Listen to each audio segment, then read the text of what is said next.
પાલનપુર વિદ્યા મંદિરમાં 1974ની બેચના 30 વિદ્યાર્થીઓ પરિવાર સાથે આવ્યા હતા, જેમણે જૂના સ્મરણો વાગોળ્યા હતા.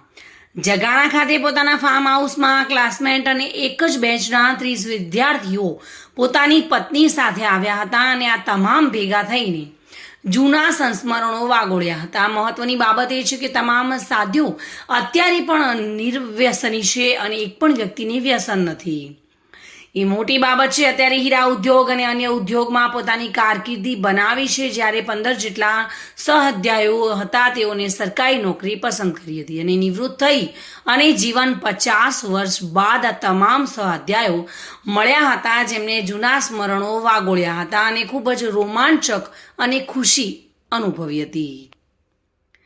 1974ની બેચના 30 વિદ્યાર્થીઓના સ્નેહમાં સૌથી મહત્વની બાબત એ રહી હતી કે તેમના ગુરુજી એટલે કે તેમના શિક્ષક પણ હાજર રહ્યા હતા. 1974માં જે બેચમાં આ વિદ્યાર્થીઓને ભણાવ્યા હતા તે ગુરુજી પણ હાજર રહ્યા હતા.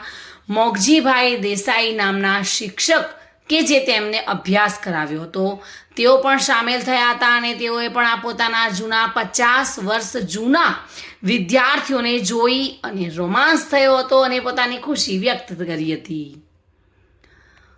તો પાલનપુર વિદ્યા મંદિરમાં 1974ની બેચના 30 સહવિદ્યાર્થીઓ પરિવાર સાથે આવીને જૂના સ્મરણોને વાગોળીને યાદો તાજી કરી હતી.